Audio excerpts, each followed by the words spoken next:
Good afternoon po, Manager and members of the Board of Directors. On behalf of my group mates, Maria Luisa Kilinan, Ms. Catherine Alvaro, and Micaela Jane Ramos, we would like to thank you for giving us the opportunity to conduct this interview. With your permission, we would like to record our discussion solely for academic purposes.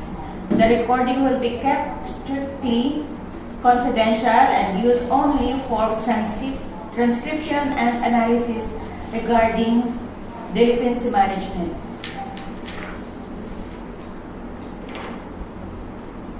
Delinquency management refers to the strategic process of identifying, monitoring, and addressing overdue accounts to minimize financial loss. It involves a systematic approach where institutions track missed payments in real time, engage in proactive communication with borrowers, and implement recovery actions such as restructuring loans or offering flexible repayment plans to prevent accounts from defaulting. The goal is to balance the recovery of funds with the maintenance of a healthy relationship with the client while protecting the organization's overall cash flow. For our first part of the interview, I would like to introduce you to Ms. Catherine Alvaro for the foundations and strategic identity. Okay po. Good afternoon po. Ang number one question po is about vision, mission, goals, and objectives. So how does your BMGO specifically drive your daily operations and long-term decision-making process?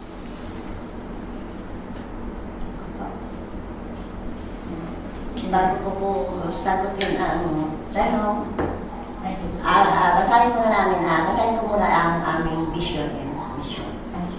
Ang aming vision ay isang matatag at makabagong kooperatiba na nakagapay sa pag-unlad ng membro at komunidad. Ang aming mission po ay sa pamamagitan ng dekalidad sa serbisyo at pagbibigay oportunidad para sa kasanayan at kaalaman. Nandito tayo po sa question niyo kung paano nakapaggabay o nakagabay sa amin ang aming mission or vision. Ang vision po, gabay po iyan para malaman natin kung saan tayo po papunta. Kaya ito po ang basihan kung paano kikilos ang kooperatiba ngayon at kung anong maging desisyon na pipiliin natin. Yun po ang ng vision. Sa araw-araw po na ginagawa namin, ang vision po ay gumagabay sa amin kung paano magtrabaho at magserbisyo ng maayos.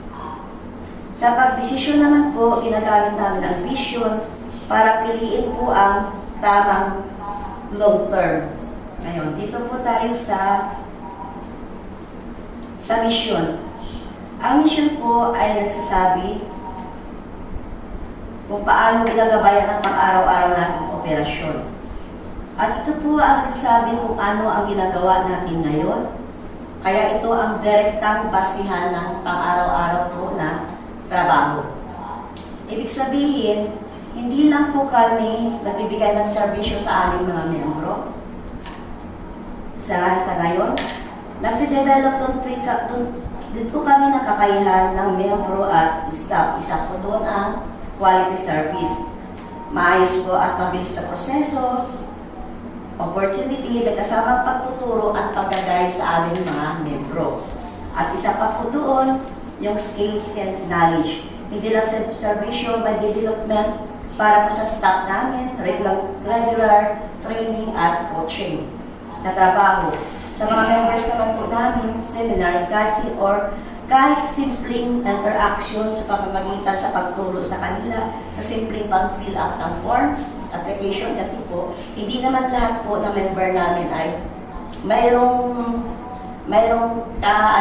kakayahan na mag-fill up ng form ng maayos. or sa pag-guide ng tamang paggamit po ng loan. Yun po ang sa vision po namin. Ngayon, ang aming objectives naman po, ang number 1 na objectives po namin ay mapataas po ang collection rate. Siyempre, natural dito po kami nabubuhay sa collection po.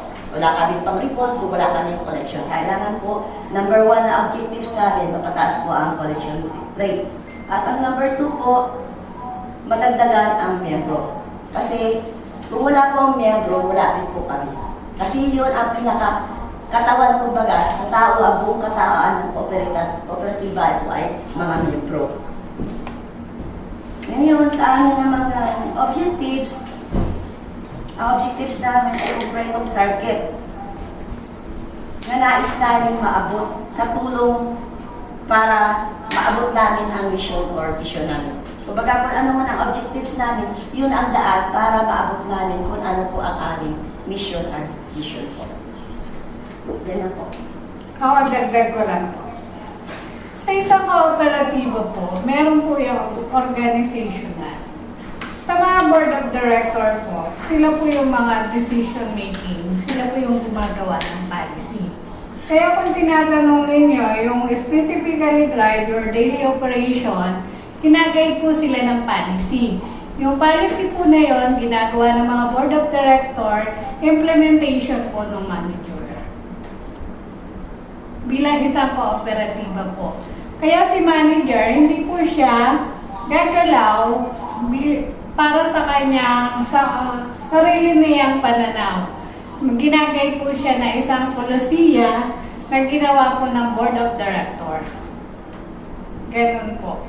Kaya sa mga policy po na ginawa, naka-align po siya sa vision, mission, goals, and objectives. Yun po ang kooperatiba.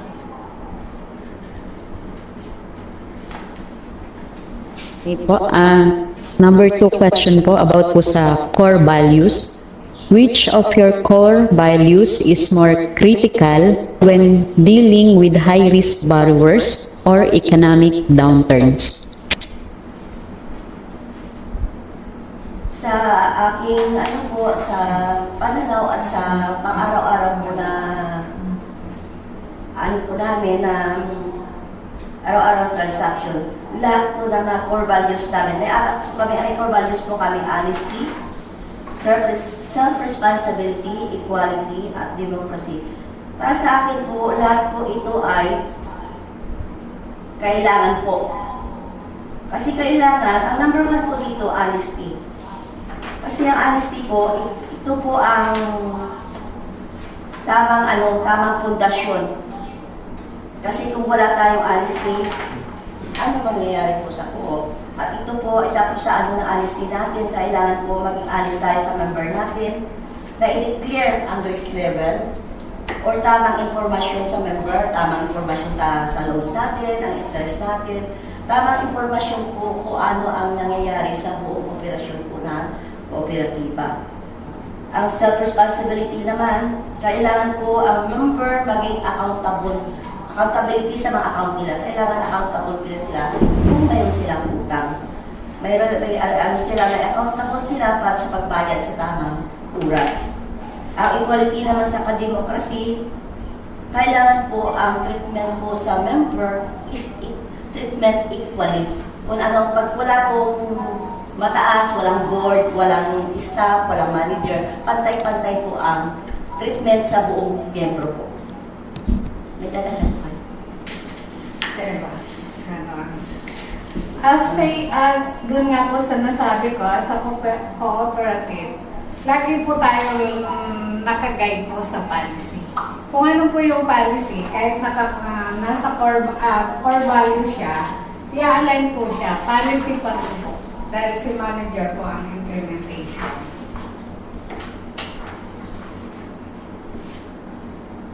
Okay po. Next po na question, background and history. What were the primary challenges the institution faced during its founding years? And how have they shaped your current identity? Okay, sige po. Sa background naman po ng history, hindi po kami mga founder. Wala pa po kasi yung isa, siya yung founder, makakapagsabi sana siya. Kaya lang, sa mga problem na na-encounter namin, kumbaga sa nalagpasan naman namin yon na ngayon bilang isang kooperatiba, sama-sama kaming hinarap yung problema na yon kahit hindi kami founder. Ito pala founder. Sige lang. Sige, founder. Ito po si founder. Paano sinasabi? Ito po kasi noon, nagsimula kami, maliit lang. Nagsimula kami asosasyon, piso-piso bawat araw. Hanggang sa naging dumami ang aming member. Ayun, naging 15 katao. Tapos Kin yung una. 15. Asosasyon lang. Asosasyon lang. No? Tapos noon, nabuo na, nakabuo kami ng konti para lang sa SEC na. Para maging Registered sa Alay site. naka-registered na siya noon.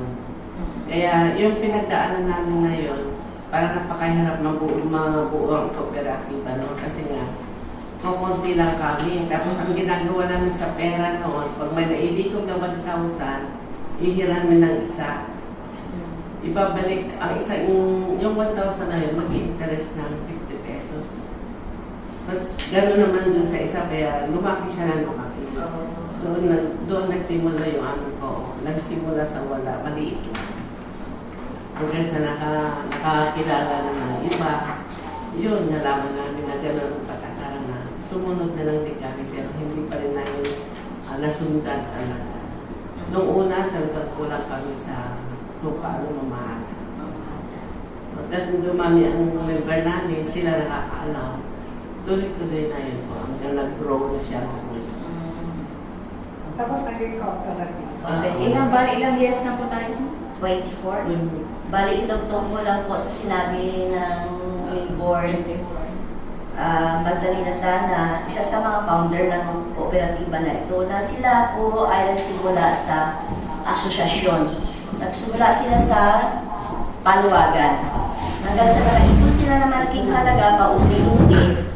Noong year, nagsimula kasi sila 2001 na as association. Noong year 2002, dinulog nila ito kay late Congressman Pete Garcia ang problema tungkol sa condemned wet market. Kung ano yan, ma'am. Kaya ang project na yun, pinarayong po yun ni late Congressman Pete Garcia.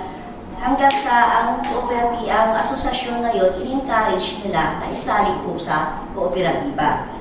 At yun po, nagkaroon sila ng PMAS, kumbaga nagdaan sa proseso, hanggang sa nag-start sila sa kapital na 1,000 per member. Sa 30 sila na founder, nakabuo sila ng 30,000 pesos.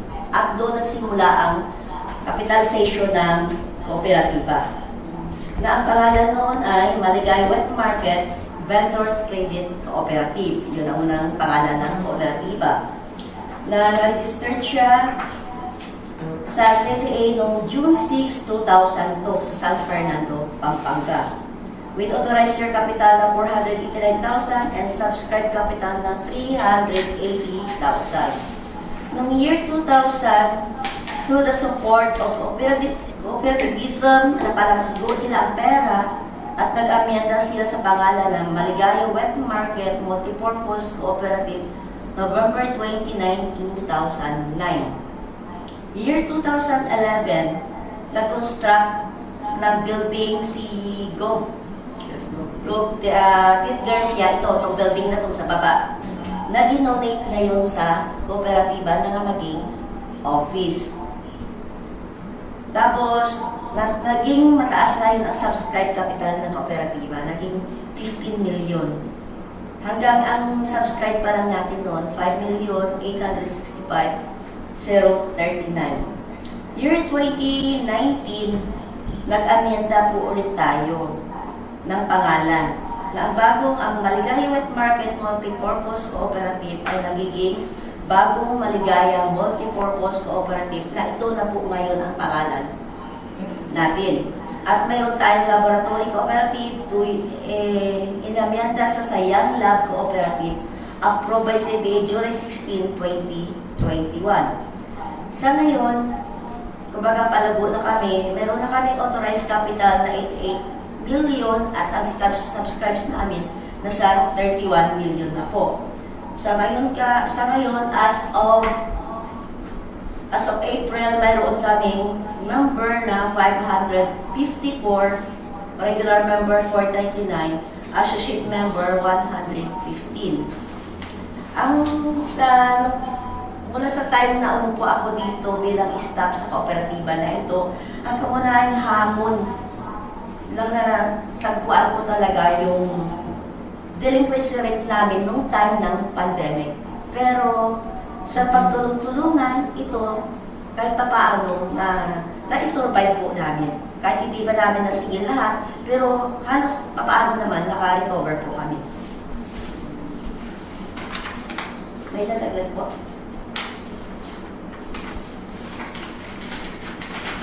Okay na po. Organizational structure and strategy will be presented, will be asked by Miss Maria Luisa Kilingan. Good afternoon, ma'am. Good afternoon po sa inyo. Ito po yung una kong katanungan. Sa strategic directions naman po. What are the top 3 strategic priorities for the institution over the next 5 years? Okay po. Three strategic priorities. Member growth and engagement, community, and social impact.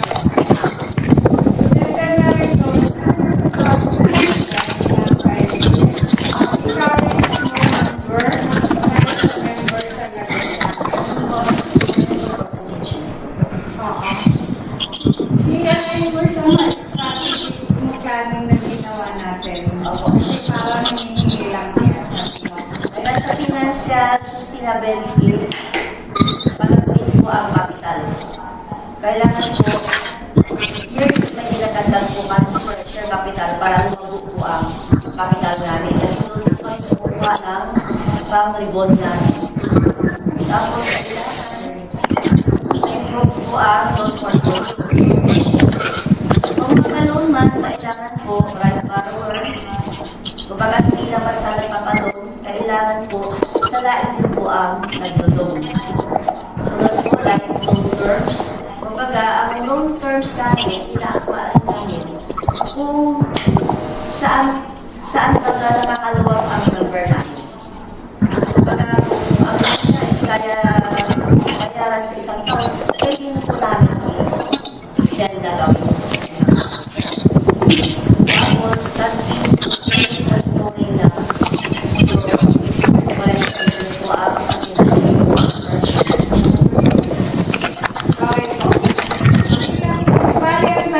dito is strategic director. Hindi lang po kayo ng tatlo. Bilang isang kooperatiba po, para ma-sustain yung over the next 5 years, kailangan po mag-encourage sa mga new members. Yan po ang talagang kailangan natin. Yung pangalawa naman po, yun yung capital build-up na ang kooperatiba po namin, meron po mandatory na CBU na 1 member kailangan mag-CBU na 1-2 per year. Kaya kung 500, ilan tayo? 5-5. Kung 554 kami, kung itatimes nung si 1-2 per year, merong nadadagdag sa aming share capital na ganong kalaking halaga. At ang pangalawa po, ini-encourage ang member lahat dahil members ang bumubuhay sa kooperatiba, kailangan i-patronage po kung ano po yung negosyo ng kooperatiba. Kung ito pong tatlo na to, member, CBO at loan business, ay talagang matututukan, magiging stable ang isang kooperatiba. Yan po. Sa ano po, community development issue siya, impact. Diba may community service? Hindi, ang ano lang niya kasi dito, top 3 strategic priority for the institution over the next 5 years. Hindi inaano yung community mo muna dyan. Ang inaano dito, ang inaano kasi dito, paano mo mahahawakan ang organisasyon mo within 5 years. Kaya kung mag-i-strategic ka, members, talagang ang members, basta may members ka, gagalaw yan. Capital bill up, mandatory yan per year. Magkano ang madadagdag? Kung 552, 554. Magdagdag sila ng 554, magdagdag sila ng 12. Ito po yung madadagdag. 664,800 per year. Per year. Strategic yan. Sa loan, pagpalagay mo ng 554 na members na yan ay nag-loan. Pagpalagay mo lang na nag-loan ng 10,000. Sa 10,000 yun, i-times mo sa 554. Kaya kailangan, iyan yung maging ano natin para makita natin na ang organization natin is stable siya. Kung ang members na 554 ay nag-loan ng 10,000, meron po kaming marirelease na 5,540,000. Sa 5 million na yon, magkano ang kikitain? So 1% na lang yon. Kaya kung iyon ang magiging strategic namin, member, CBO, and loan, magiging stable ang aming cooperative. Babantayan lang siya ng policy. Yan po. So, yung pangalawa ko pong katanungan ay about po sa organizational structure. How is your team structured to ensure that sales officers maintain strong relationships with clients while adhering to head office policies? Sa management na po to, kailangan lang na maging ano lang po sila, mababait po sila sa mga members. Yung how to relation to the members. Kasi pag ang members po, bilang tayo, pinil natin, ang pamilya natin siya, hindi siya alis sa atin. Kailangan lang po na bilang isang kooperatiba, dapat ituring natin siyang pamilya. At yung love, care, para sa mga members, dapat ibigay ng management. Kasi sila yung day-to-day na humaharap sa mga members.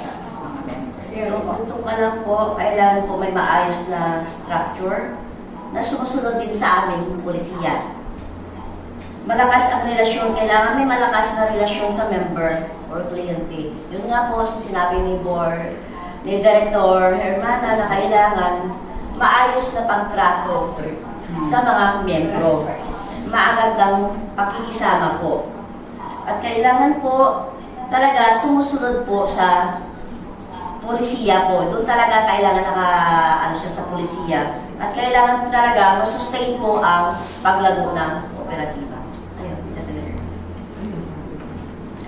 Yung pakikitungo lang kasi importante doon. Yung pag-treat mo sa tao, pagpasok. Care, love, and respect. Care, love, respect. Yan lang po. Siguro basta ang isang tao, inalagaan mo, minahal mo, at narespeto. Opo. At dito po papasok ang core values namin na honesty, self-responsibility, equality, and democracy. Yan po. Ayan po. So, yung pangatlo pong katanungan, ito naman po ay sa short-term and long-term goals. How do you balance the need for immediate financial returns with long-term social development goals? tayo? Hindi na po 3. Number 4, short-term and long-term goal, how to balance the need for immediate financial returns with long-term social development. Okay, short-term and long-term. Ang pagbabalansi ng pangailangan para sa kita at layunin para sa panglipunang pag-unlad ay mahalaga lalo sa mga kooperatiba at organisasyon may malasakit sa komunidad. Sa madaling salita, ang tunay na tagumpay ng isang kooperatiba ay hindi lamang masukat sa laki ng kita, kundi lawak ng positibong epekto nito sa buhay ng miyembro at komunidad. Kumbaga, example, ang tanong natin doon, ilang miyembro ba ang natulungan namin nung nag-loan sila? Nagamit ba sa tama ang loan nila? Ilang negosyo ba ang umunlad dahil sa financial support ng kooperatiba? Ilang pamilya ang nakaahon? Or gaano kalaki ang abang namin sa komunidad? Okay. Social development goals, bale, ang usapin pa rin po dito, members. Lagi po tayo sa members. Kasi, yung sa members po, dahil merong mission, na kailangang mapaunlad namin ang kabuhayan ng mga miyembro. Sa mga short-term goal bali, kung i-align mo po yan sa loan, meron lang po kami mga short na kung paano nila bayaran. Doon naman po sa long term, para mas malaki ang kita na isang kooperatiba, lahat po ng mga negosyante naming mga members na alam namin at na nabibisit po namin tulad nito, in-example ko na po ang aming isang board of director na talagang marami po siya mga apartment at nakikita namin na may kakayahan siya. Kaya po namin siya pa-loan ng milyon kahit 5 years. Kasi secured naman kami na kaya niyang bayaran.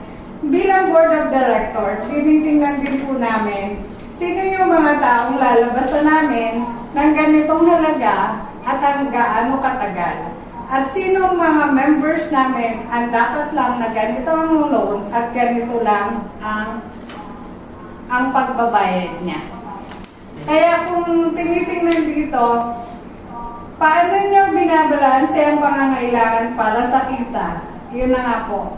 Tulad nito, naglo-loan po siya ng 1.5 million. Sa 1.5 million, magkano na kinita natin sa kanya? Nag-identify po kami ng mga negosyante. Tulad nyo, Entrep, di ba? Entrep ang ano niya. Oo, di ba sa Entrep bilang business. Ina-identify namin yung mga tao, may mga negosyo na kailangan nila ng kapital na mababa po ang interes. Natutulungan namin siya, natutulungan din niya si Co-op. Bilang sa kooperatiba namin, ilan yung naglolo ng milyon na talaga mga negosyante. Ilan yun, manager? May 10 ba sila? O, yun. Kung 10 sila na entrep na pinapautang namin ng 1 milyon, 10 milyon na yun. Kaya kung sa 10 milyon bilang negosyante, magkano kita mo doon?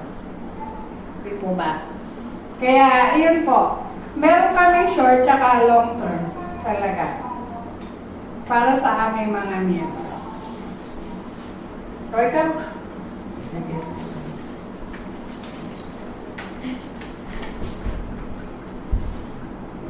Meron ka ba? Opo, meron. Okay na po yan. Okay na yun. Okay. As market and competitive landscape, how do you identify and reach and bank with individuals who may not have a traditional credit histories?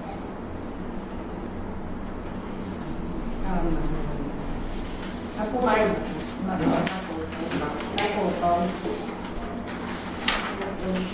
how to identify and reach and bank individual who may not have traditional credit history. po, ang ibig sabihin ng unbank, yung member na wala mga account sa bangko. Wala sila walang, may account man pero walang physical collateral, kaya hindi pwede makapag-loan. O kaya, hindi ano sila sa mga online. Paano natin sila maabot? Number 1, makipag-ugnayan sa barangay or local organization para ma-identify natin kung sino na mga ng barangay or sa kaibang barangay ang mga hindi unbank, yung mga unbank. Or magbigay ng simpleng requirements para kaya nilang unawain. Dagdag po. Bali, ito yung ibig sabihin ko, yung mga taong walang access sa mga traditional. Parang ang tanong kasi na dito, bangko. market segmentation. Parang isa segmentation mo, lagi po tayo kooperatiba tayo po, ha? Kaya pag kooperatiba, lagi natin tutok members po, ha? Hindi po tayo bangko na non-members inaano natin. Para at least, aware lang po kayo. Ano po? Bali, kooperatiba po ito, ina-interview nyo, lagi po tayo sa members. Hindi po tayo sa non-members. Okay po, sandali lang. Okay, target market and market segmentation. Bilang kooperatiba po, paano namin sila masa-segmentation? CIBI po. Credit Investigation. CIBI. Ako. CIBI sa mga members. Credit investigation. Ano ba yun? Credit investigation, individual, ano ba yun? Individual. CIBI. Basta po kooperatiba, lagi may CIBI. Inibisip po yan. Members po tayo lagi, hindi non-members. Kasi kami po, pag may mga bago po kami mga members, CIBI yan, binibisit po sa mga house, tapos dumadaan po sila sa PMES para alam nila kung ano ang kooperatiba. Kaya doon pa lang, segmentation mo na sila, yung mga members natin. Members. Kasi ang ano nito, market eh. Kaya lang, sa market kasi malawak yan eh. Bilang kooperatiba kasi, ang inaano lang natin, members, hindi non-members. Sa non-members siguro kung i-recruit sila, CIBA namin yon, tapos PPMS, be a member para maging member sila. Yan kasi ang kaibahan ng kooperatiba sa banking. Ang banking kasi, hindi naman members yun eh. Community talaga. Kahit sino pwede, basta may kakayahan. Pero sa amin, bilang kooperatiba, members po lagi talaga kasi ang inaano na. CIBI. May dadagdag po. May dadagdag tayo. May dadagdag.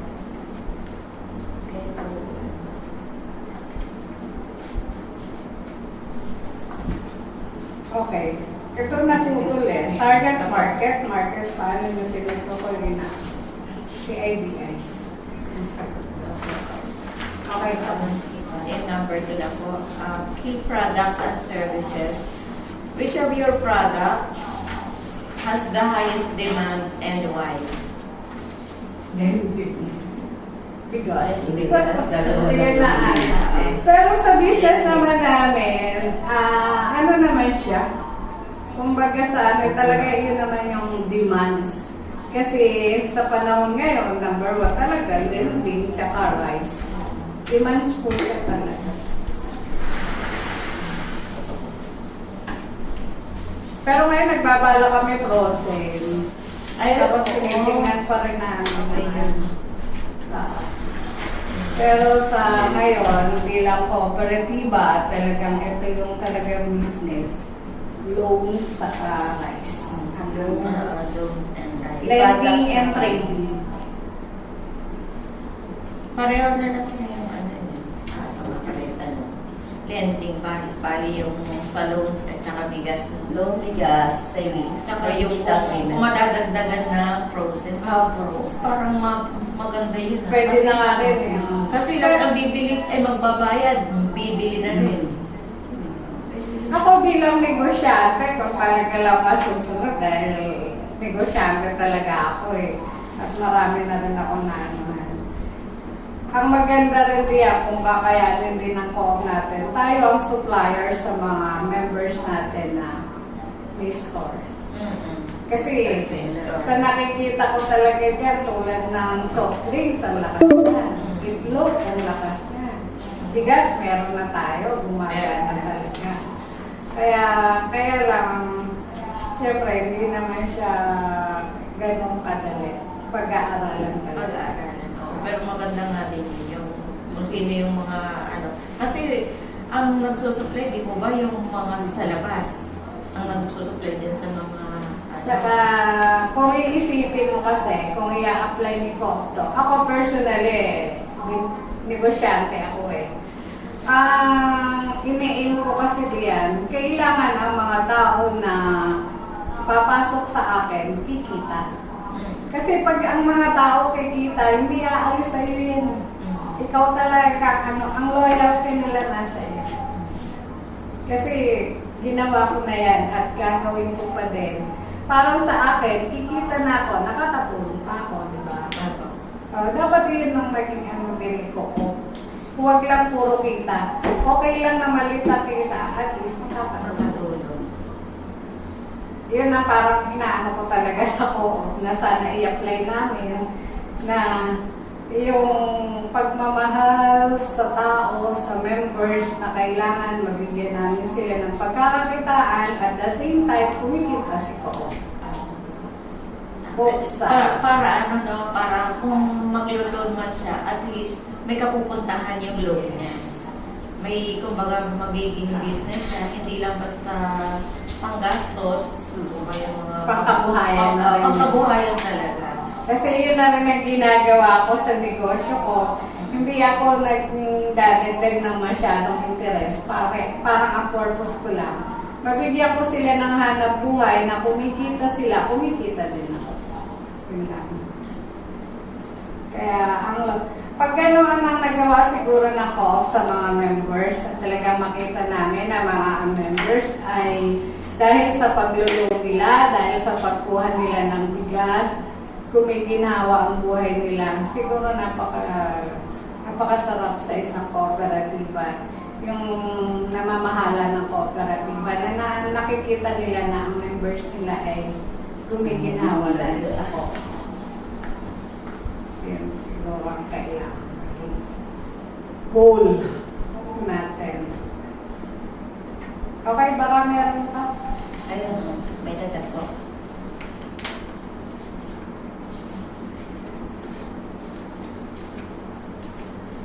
Wala na yan. Okay. Okay na po. Sa number 3 po tayo, competitive positioning. What sets your institution apart from other MFIs or informal lending sectors in your area of operation? Competitive positioning. Bubuklod sa inyong institution. Kinaiba po, anong kinaiba? Meron kami patronage fund. Pag sila'y nangutang, yung interest na kinukuha namin sa kanila, meron kami part na ibinabalik. Yun ang kaibahan namin. Yun ang kaibahan natin sa lending. Sa lending. Oo. Meron tayong patronage fund. Ha? Sa bigas, di po ba? Pag Meron mas marami, tayo.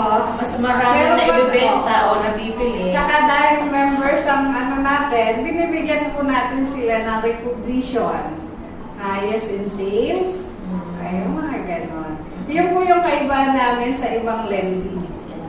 Meron kaming mga recognition, meron kaming patronage fund na yung interest na kinuha natin sa members natin, may part sila na ibinabalik through patronage fund.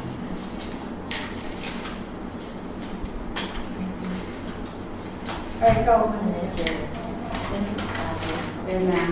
Okay. Okay. For our financial performance and risk management, Miss Catherine Alvaro for 1 and 2, and yours truly for the risk, number 3 and number 4 questions. Miss Catherine? Regarding po sa, hello po, po sa revenue models, aside from loan interest, what are the primary revenue streams that ensure the institution operational self-sufficiency? Kitaan. Number 1 po na revenue model namin, loan interest po. Doon ang galing po ang kita sa interest po ng loan ng tao. Mayroon kaming bigas, at mayroon kaming loan insurance. Kumbaga, yung loan ng tao, ini-insure po namin at may portion doon na binibigay sa amin ang insurance po para isa rin sa maging revenue namin. Tapos, mayroon kaming apartment rentals, mayroon photocopy, may print sa rent ng chair. Yun po ang pinagkukuhanan po ng revenue. Meron din po kami dahil meron kami mga service fee. Isa pa rin po yun na source of income. Meron din po kami mga other income through banks. Meron kami mga pera na inilagak sa mga bangko dahil liquid po ang kooperatiba natin. Meron po kami mga excess cash na inilalagay sa bangko through time deposit, special.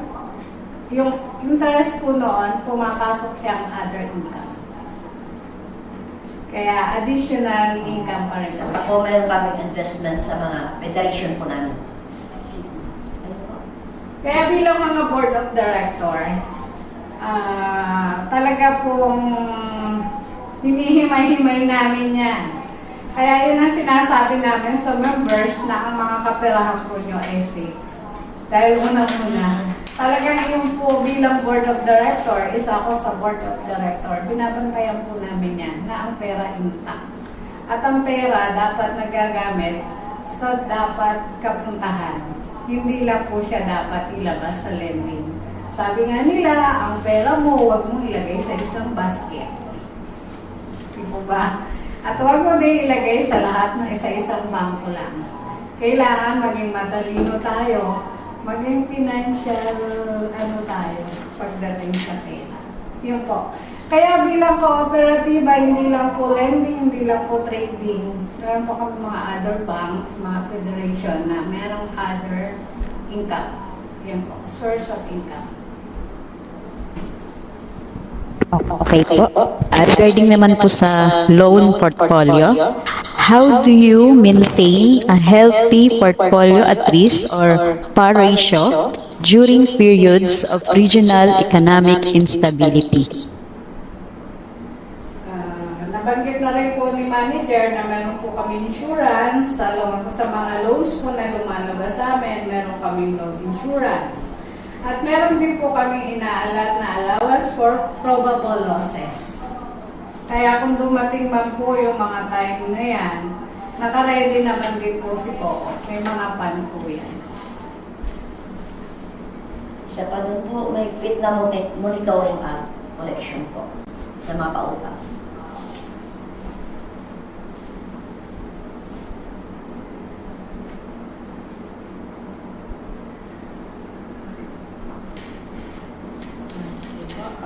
Bali, in number 3, yung risk identification and mitigation.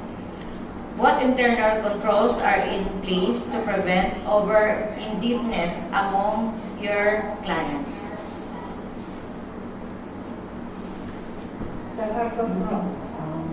Para maiwasan po sa paglubog sa pagkautang ang mga miyembro, ito maiwasan po sa pamamagitan ng tamang pagsusuri.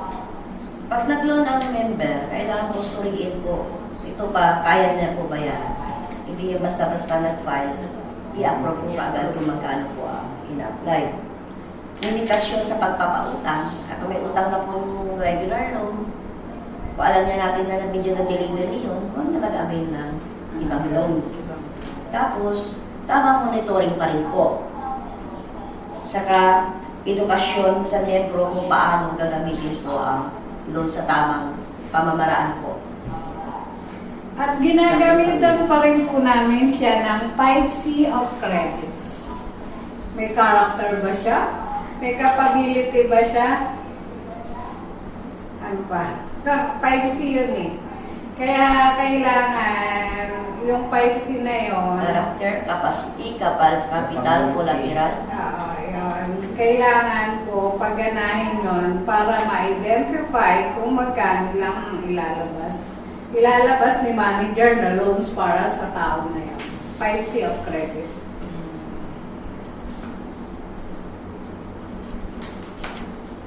Policy pa rin po. Sa number 4, credit restructuring programs. Under what specific conditions do you allow clients to restructure their loans? Ayan, sasagutin ni manager. Meron na po kayo niyang restructuring Policy pa rin. program. Ang loan na na-restructure namin actually yung matured na pa. Matured na po. Ang dahilan, pagka wala ng trabaho, dahil po halimbawa closure ng company or biglang nag-force leave or ano man. Pagbaba ng kita, ang pagbaba ng kita, halimbawa ngayon, naging 4 days operation na or 3 days operation.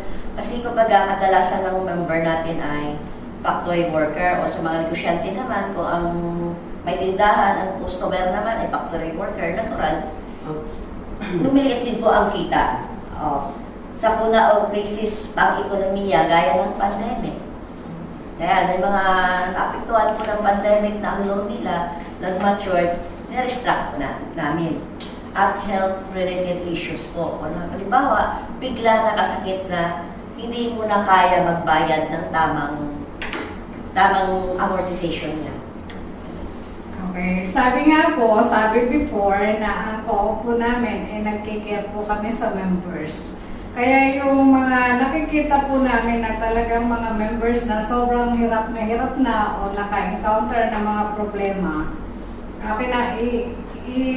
pinapasok po siya sa restructuring program po. Kasi hindi naman po pwede na singilin siya na may mga problema siya. Bilang kooperatiba, ina-apply po natin ang caring for the members.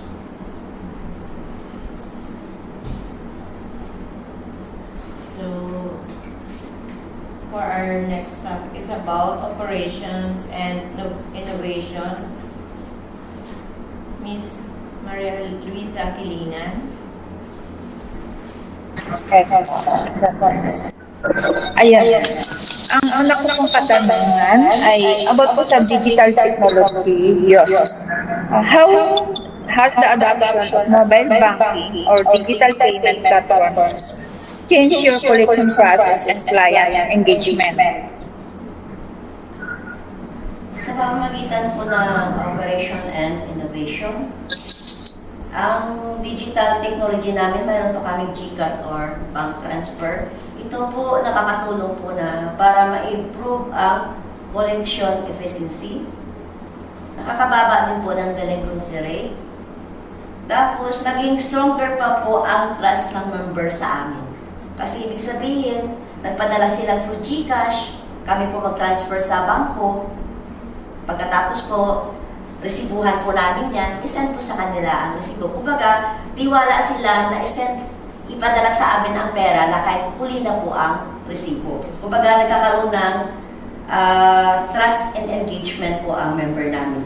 Tapos, maging disiplinado sila sa pagbabayad ng utang nila kahit na malayo sila, pwede nila ibayad through online. Ma-improve din po ang conveniency ng member. Ibig sabihin, mas convenient sa member na malalayo na makapagbayad ng utang sa tamang due date.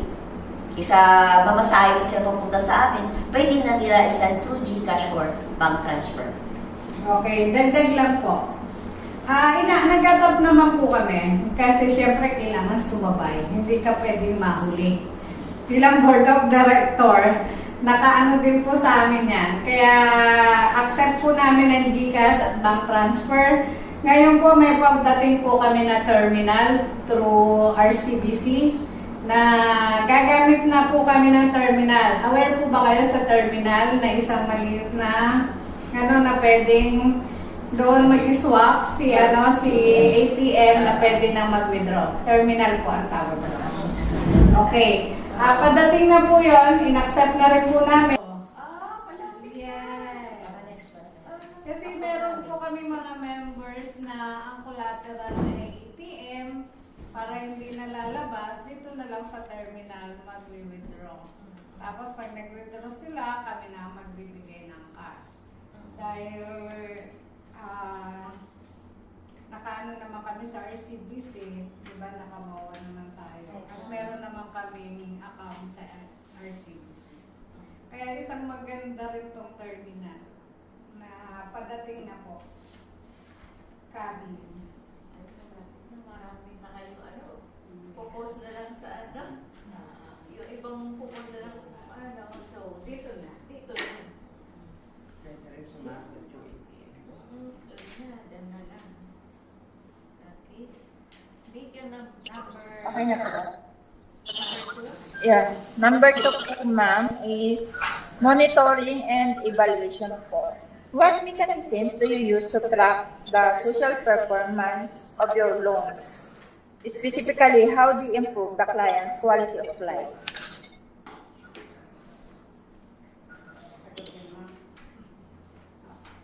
Okay. Yung mechanism sigurong sinasabi para matrack siya. Through cellphone, meron po kasing, meron kaming loan officer, meron din kaming nagpapaalala sa kanilang mga bayarin. At doon naman sa na-improve ng clients namin, syempre yung niloan niya tulad ng aming director, nag-loan siya ng 1.5. Ginamit niya sa kanyang, kasi napakarami pong apartment dyan, kaya secured kami at talagang inaalok namin siya ng maraming loans. Kasi pag siya ang nanguha, alam namin na kikita si Coop at makakabalik. Yun. Nakita namin sa paglo-loan ng isa naming members at isa rin po siyang board of director na yung niloan po niya ng milyon ay pinagawa po niya ng solar para sa kanyang mga apartment na gumagana na po. At dahil milyon ang kanyang nilolo, nakabili na rin sila ng sasakyan, may van. Puro po negosyo. Yan. Hindi lang po ako, tulad ko, nag-loan ako. Pinagpagawa ko ng bahay, may bahay na. Yung iba naman namin, mga nagmamanufacture sila ng bag, yun, pinapaloan natin sila dahil nasa member. Natin sila ng 1.5, nakikita namin operating naman sila. Meron naman kaming pinaloan na milyon, dalawa na yung truck nila. Gano'n, namomonitor natin sila. At yung iba naman po na mga pinapaloan natin, dahil mga anak nag-aaral, mga graduate na rin po ang mga anak. Kaya namomonitor may natin. napupuntahan yung mga inuutang kaya masaya ka. Hindi nawawala. Bukod sa Kaya nagkakaroon ng quality life. Bukod sa nakakautang na hindi na kailangan pumunta sa 5-6, di ba? Yung nakakatulong pa at saka yung merong patronage kay pan. Okay. Sample na lang ako, nung kasalukuyan, kahit negosyante ako, syempre, kailangan ko pa rin ng utang. Nung nagpapaaral ako ng 2 anak, malaki utang ko dito, million nga eh. Pero nakagraduate naman, isang HRM, tsaka isang engineer. Yung 1 billion na inutang ko nun, nabayaran ko na, sila na nagbayad. O nangutang uli ako na 1 million, nagpagawa ko ng bahay, o bayad na rin. At least na meron yung mga members na alam nila pupuntahan na nagtitiwala sa kanila ang kooperatiba natin. At nagtitiwala ang kooperatiba natin sa kakayahan nila na ibalik ang niloan nila. Kaya both sides nagkakatulungan. Yan, namomonitor po. Meron na rin po mga members siya na quality of life.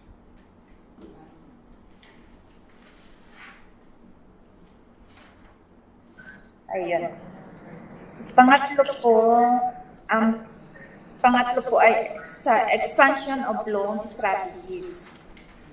What criteria do you use to determine if a new geographical area or new demographic is ready for a branch expansion?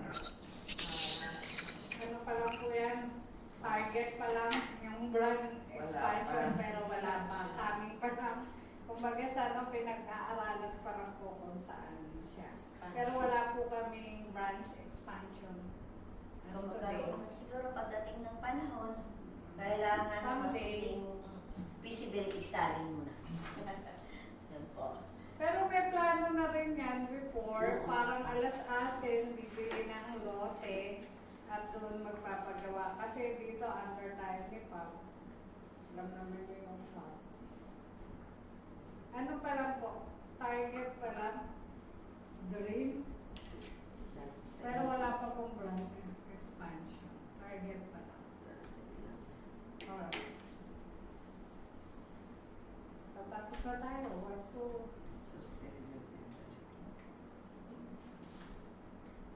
Okay po. For sustainability and social impact, kay Catherine Alvaro. Key performance indicators. Key performance indicator. Okay po. Hello po, key performance indicators, beyond financial metrics, what social KPIs are reported to your board of directors? Sagutin ang aming bagong-bago. Ay, sa Batang bata. Performance indicator.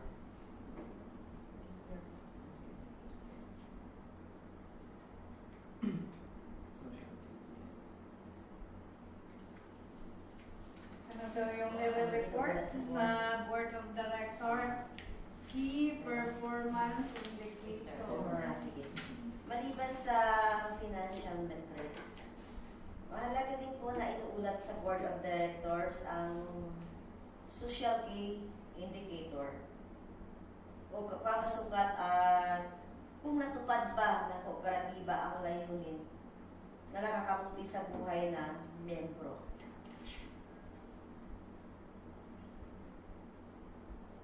At bilang Board of Director, lagi namin dinidemands ang financial statement kasi nandun ang buhay ng isang negosyo. Para makita namin kung saan napatakbo ng kaperahan namin. Sabi ko nga before, bilang kooperatiba at isang Board of Director, binabantayan po namin ang pera kasi pera po ng membership. Ayaw namin malulustay ang pera sa ibang kalalagyan. Kaya bilang Board of Director, demands po namin sa managers talaga mag-report ng financial statement. Sa patuloy po ng report, kailangan din po na i-report ang bilang ng bagong miyembro. Para alam din po ng Board of Directors kung ilan po ang pumasok, kung ilan po ang active members, bilang ng unbank o bagong miyembro na bagong nagpa-member ng mga unbank. Para malaman din ng board at kung paano din sila po matutulungan.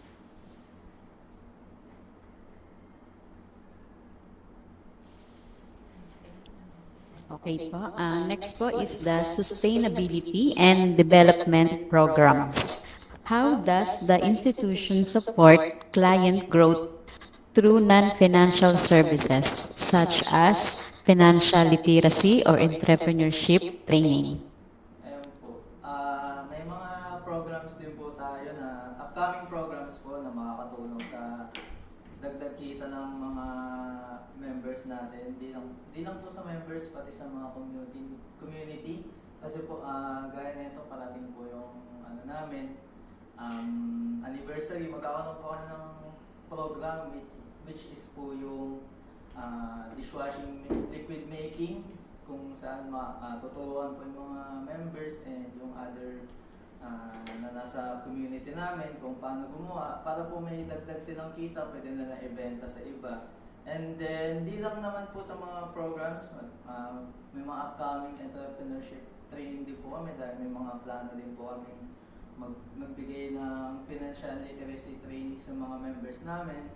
And then, ganoon na rin po yung mga, kaya niya may savings din po kami para po matuto din yung mga members namin na mag-save at magtabi ng kanilang pera at maging responsible po sa kanilang hinahawakan, hindi lang po yung lustay ng lustay.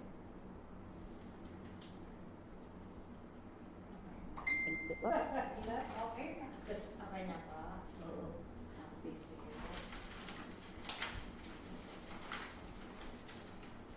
Okay.